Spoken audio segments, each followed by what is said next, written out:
Is index universal life insurance a good investment? There's a lot of people online that are trying to tout index universal life as this magical financial vehicle that will perform all these functions for you, give you upside potential, downside protection, really eliminate the risk from the table, and get you better returns and effectively be a rich man's Roth, giving you tax-free growth, tax-free access, and get life insurance all at the same time by participating in the index through indexing strategies that the life insurance company manages for you. And if that all sounds like a bit of a mouthful, it's because it is because anything that seems too good to be true typically is. And in this video, what I'm gonna do is I'm gonna go through some different concepts and really explain to you the dangers in utilizing index universal life as an investment and ultimately break down and show you some alternatives that you can think about and why, instead of using index universal life, we utilize other strategies. So that is that. Let's get into this. If you haven't already, make sure you subscribe and hit the bell. That way you're notified every time I launch a new video, and we'll see you in there. Hey, what's going on, Cashflow hackers? It's Chris with Life 180, and in this video, we are talking about index universal life as an investment. Is it worth it? Does it make sense? Is it all it is cracked up to be?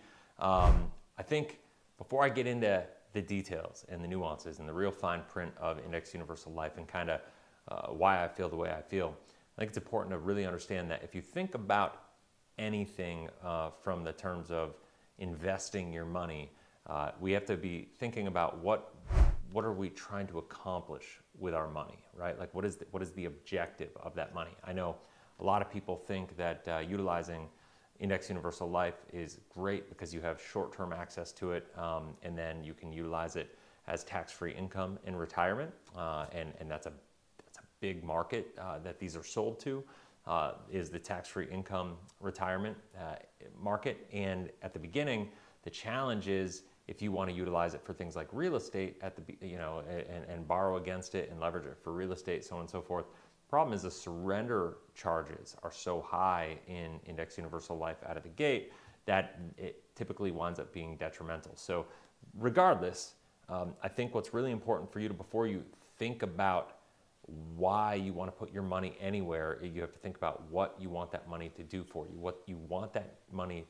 you, and ultimately not make it about a product at all, but think about what are the objectives you're trying to achieve, what lifestyle are you trying to create, what do you need money as a tool to accomplish for you to help you achieve that objective, that desired lifestyle in a more predictable basis. And I would say anything that's getting you closer to that goal on a guaranteed basis, and anything that puts you in a situation where you are more in control of the results in your life to achieve those desired goals, well then now we're talking about a positive movement, positive momentum for you to get to where you want to go. Now,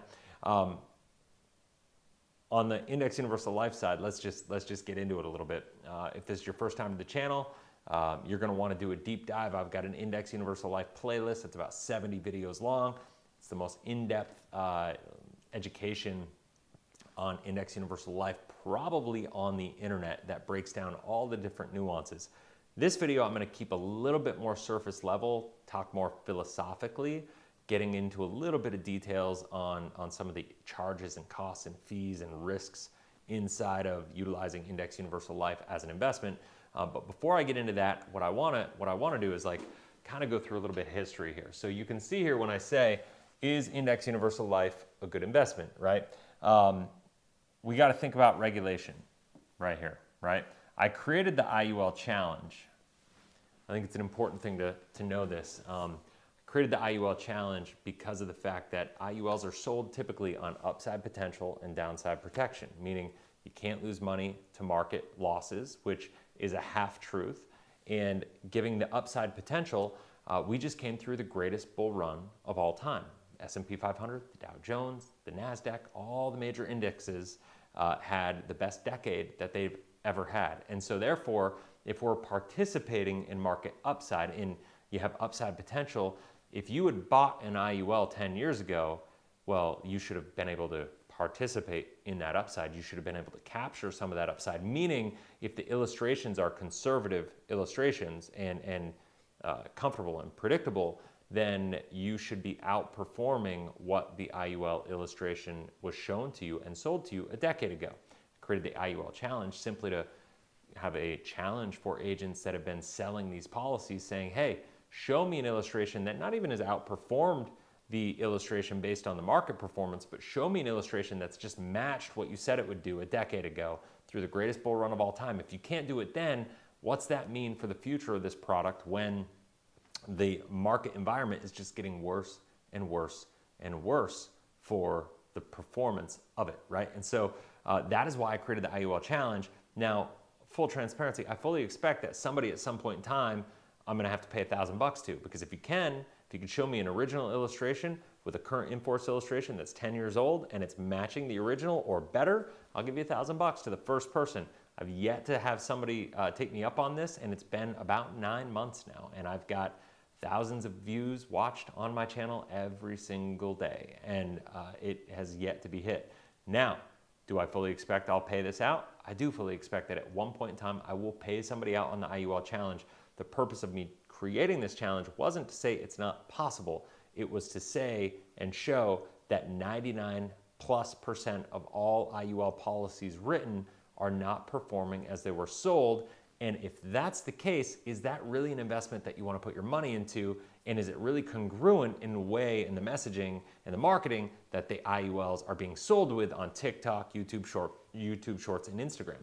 The answer is it's not, and that's why I'm doing what I'm doing. So my encouragement to you is, if you are somebody who's contemplating this and you're talking to an IUL agent, I would share this video with them. Call them to challenge and have them see if they can win the IUL challenge. Have them reach out to their mentors, see if they can do it. And if they can't, I would say to you, proceed with extreme caution when it comes to purchasing an IUL. All right, so let's get into the regulation side of things. Now, for everybody who doesn't know me, I'm not going to go into huge detail about my story, but I used to be the director of business development for the #1 IUL company in the country. During my time there, I had some experiences, I gained some awarenesses, and I decided that I could no longer in good faith keep representing this product because it wasn't what I thought it was. I had, like many people, drank the Kool-Aid, bought the, eaten the bait, hook, line, and sinker, right? Like whatever those phrases are.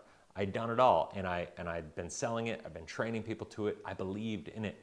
But once I saw behind the curtains and I had the chance and the opportunity to learn really the internal workings of IUL in a way that most companies, no company really teaches the agents, but which is actually how they function and how the fee scales and everything inside them works, you realize that the risk is shifted from the insurance company to the policyholder, whereas with whole life insurance, which is a more traditional cash value life insurance, the risk is maintained and held by the insurance company. And I'm going to get into that a little bit because it's actually a very relevant, pertinent conversation to have when we're talking about utilizing IUL as an investment. Now, regulatorily speaking, back when I was representing IUL in the early 2010s, like 2010, 11, 12, 13, it was like the wild, wild west. You could illustrate returns in the 8% to 8.4% range, in that ish range. And in 2015, they came out with Regulation AG 49. Regulation AG 49 was simply regulation that basically put some governors on life insurance carriers' ability to illustrate with absurd assumptions. So they kind of put the regulations in place to limit how these things could be sold, how IULs could be sold as an investment, because they were running into so many issues and class action lawsuits that were getting settled and sealed in arbitration, some that were going public and hitting the public forum. But that was what it was. So that happened in 2015. They launched AG 49. And then finally in 2020, what happened, well, I guess I should say this, as a response to AG 49, insurance companies decided to change up the policies. They found ways to maneuver things, add different features into the policies like multipliers to be able to allow them to show and illustrate still the high, absurd, unrealistic returns in these policies. But it got around the regulation. And so what happened was, after about a 5-year period in 2020, regulators updated and they came up with Regulation AG 49A and updated it. They have gone since that point in time. And at the end of the day, right now, they're in the process of updating Regulation AG 49A to reduce the ability to illustrate positive arbitrage and reduce illustrated income in these IULs because of what I'm about to show you and why they're not the best investment, because they're, once again, having so many problems with lawsuits, with policies lapsing, with issues of the policies not doing and not living up to the promises that were made to the policyholder when they were sold. And so, once again, it's not that every policy runs into this problem, but 99% of them do. And if that's the case, then we have a systemic problem, right? And so regulators are going to try to keep up with it. They're going to update Regulation AG 49A. Let's say they call it Regulation AG 49B, and they're going to do that. And the challenge that I have with that is carriers are implicit in the problems and the tactics that are going on here. They're not training the agents properly. They're really causing the problems by trying to create this illustration war to make the policy look better on paper, to be sold based on an illustration effectively, and they know that it's not going to meet up to those promises, and therefore that's what leads down kind of downhill to the agents. Agents are most of them only know what they're told by the wholesalers and the carriers and the insurance companies, and that's where the problem starts. And so that regulation is an important thing to understand. The history of the regulational development is an extremely important thing to understand, because I think that tells the story of the history of IUL, and that history is not a good one. It's a history of getting worse and worse performance. It's a history of regulators constantly trying to rein them in to stop making promises that they can't keep, and then insurance companies continually adding and trying to get around regulatory updates to keep the scheme going, right? And it's, at the end of the day, it's one of the most profitable products for the insurance company, so therefore, how could it be the best product for you? And that is that. So now what I want to do is I want to get into really just talking about this. It is one of the most misleading things, and it is the cost of insurance in later years for the insurance policies for IULs and the loan risks in late years. Now, one of the things that I think is really important to understand is that if you're buying this policy for retirement income, and that's what we're talking about, is Index Universal Life a good investment, a good retirement investment, alternative?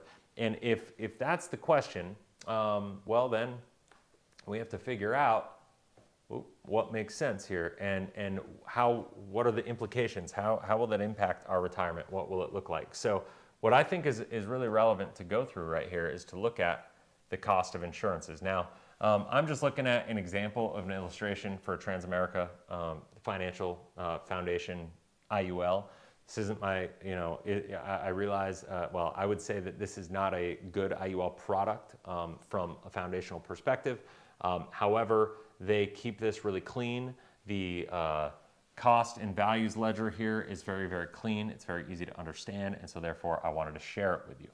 Now, you can see here a lot of agents will sell you on the idea that these are really good because year one, you could see you put in $20,000, you pick up $469,000 of life insurance. It's actually $451 plus the cash value equals $469. I say cash value, it's policy value. That's not actually how much money you have access to. That is one of the problems, like I said at the beginning. You then have to take out surrender charges for the first 10 years, or actually 15 years, I believe, in this product. And so, that comes into play.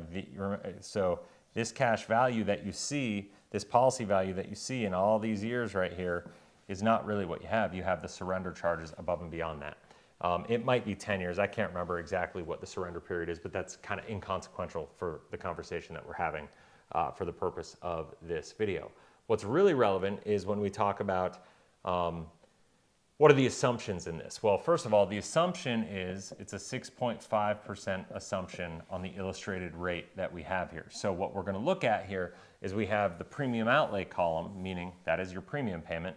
Then we have the expenses and charges right here, right? And I guess that goes down here as well, and in every column. And then we have the policy value, and we have the interest credited, and it is what it is. These fees, the credits and everything, are based on the net amount at risk, this whole column. The net amount at risk is the amount of insurance that you're paying for, and while you're funding the policy, what you're going to hear people talk about is you're going to fund it utilizing the option B mechanism, meaning it's an increasing death benefit. That means your death benefit stays flat at $451. As the cash value grows, the policy value grows, the death benefit will grow with it. So what you get the death benefit simply by adding the policy value with the net amount at risk, and therefore that is your death benefit, okay? Now, when you stop funding the policy at 65, and let's say you were wanting to turn on income at 71. I don't have any illustrated income here because I want to keep it really simple, but let's say you wanted to fund it until you were 65 and then let it percolate is a term a lot of agents use. Let it percolate for 5 years. So it, look at this. I mean, the way it illustrates once again here is that you have 1.654 million. If you don't make any payments and it just keeps growing, you let it grow another $400,000 plus there, $440,000. That looks really attractive, right? It's like, why wouldn't I do that? In this scenario, the net amount at risk here keeps going down, right? So then therefore, what happens is your charges right here, your cost of insurance, all these different charges are based on the net amount at risk and your age, right? Or I guess your age, not your year in the policy, but your age. So at 71, you're paying $18,894 plus the $120 base policy fee. That is that. Now, it says you got 2.21 million, and that is what it is. Herein lies the problem. Let's go to your 72 so it's just cleaner. And let's just say you planned on starting to take income at 72. Let's just say you had $2,356,000. Let's just say you wanted to take $80,000 out as a loan and you wanted to take income. That $80,000 is what it is. But now here's the problem. Let's say you were 72, hypothetically speaking, and it was 2022, a year where the market went down 20%. Well, they say you can't lose money to market loss. In IULs, you have that upside potential, but you also have that downside protection. So when the market goes down 20%, you don't lose. That's a half truth, because no, you don't lose. But here's the deal. This credited interest count, what happens is you have none of that. Instead of that 154, you get nothing. Well, what does that do? That impacts the net amount at risk. So now you're 72 years old, you're utilizing annual renewable term. At 72 years old, that cost of $19,000 is based on $288,000. Well, that net amount at risk will go up, so therefore this cost will actually be higher than what is illustrated here. The problem is this starts to snowball against you. If you have 2 years in a row like this, it can get really bad. The problem is on top of that, now you have $80,000 in policy loans, and this is just 1 year, by the way. You have $80,000 of policy loans. Let's say you're paying 4% on a policy loan, maybe 5%. We don't know what the interest rate will be at that point in time. But at 4% there, you're paying another $2,400, something like that. $2,200? Yeah, $2,200. You're paying another $2,200 in interest, and that adds on top of that. That $2,200 extra interest expense is a 10% increase to these charges, right? Not to mention this charge will actually go up above and beyond that. So these things stack on top of each other.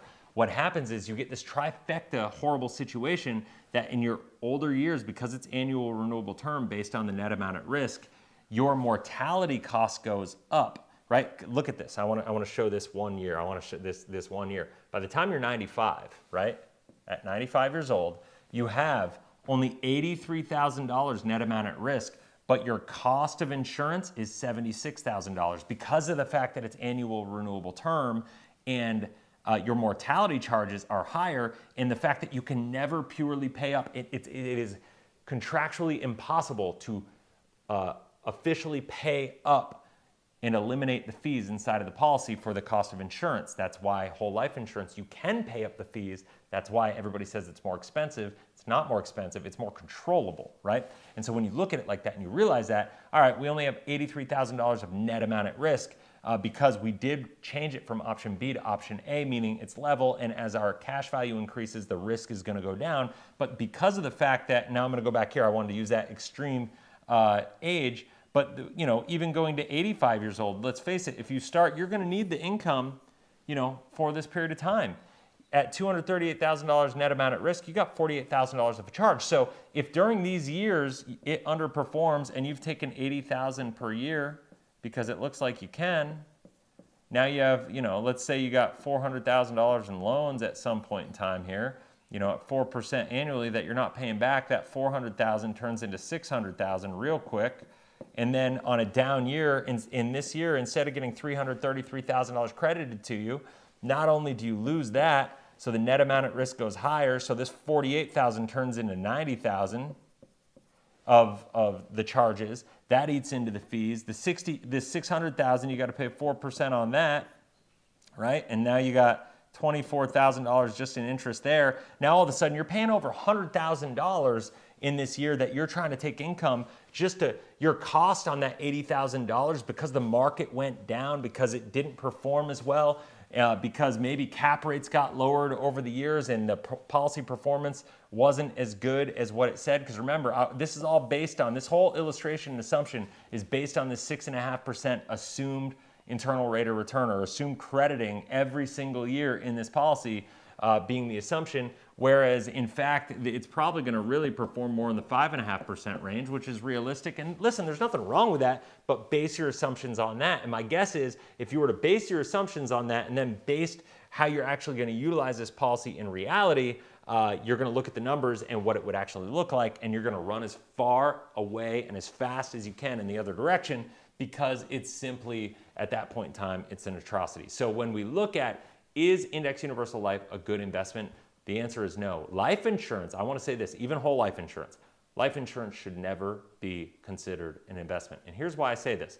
All these people that are saying you can get 6.5% in an IUL predictably, consistently, by utilizing indexing strategies. You have to understand the flow of money. When you put your money into an IUL contract, you're never just putting money into your policy and it goes into an index and you're getting that return. You're putting the money into the general fund of the life insurance company. They then create an options budget based on what they know they can get for a return in your account.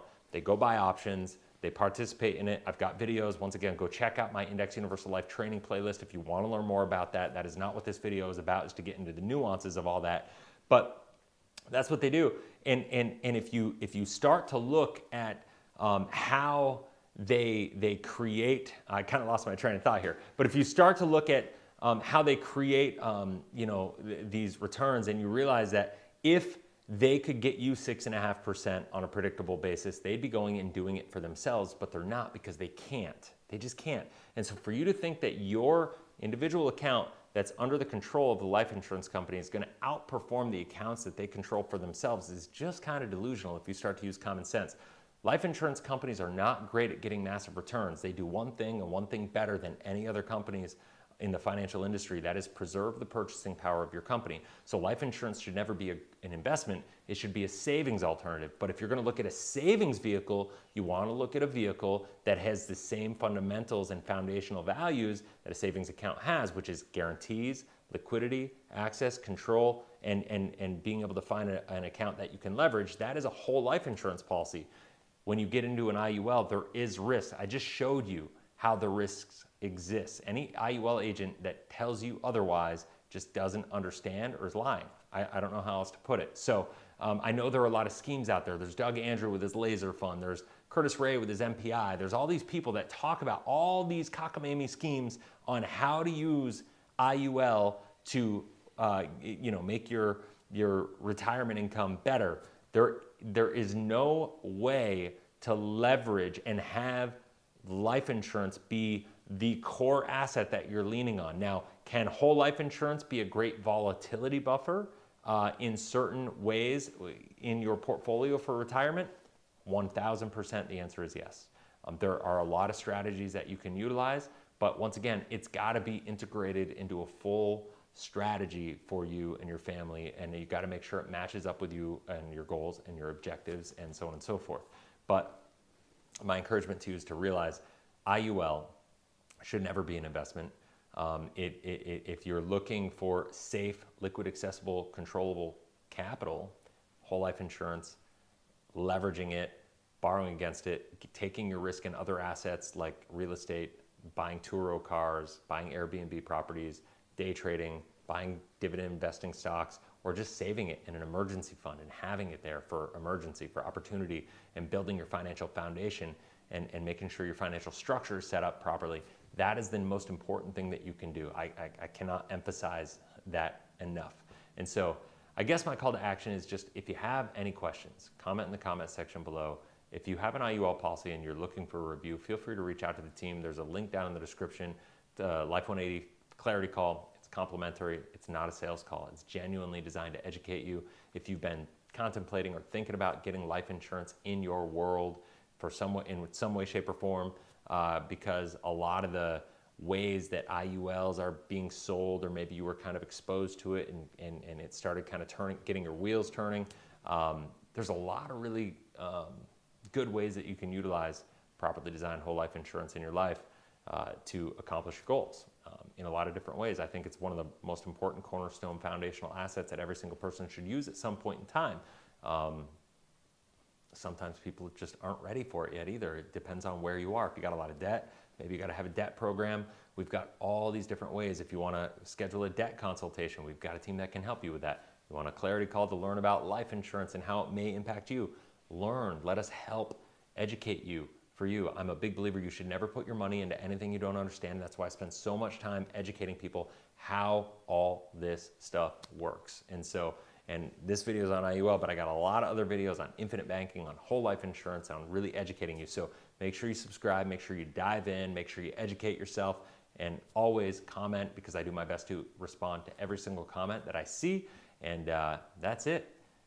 If you found value in this, please like it, share it, subscribe, do all the fun stuff. And until next time, have a blessed, inspirational day. We'll see you then. Later.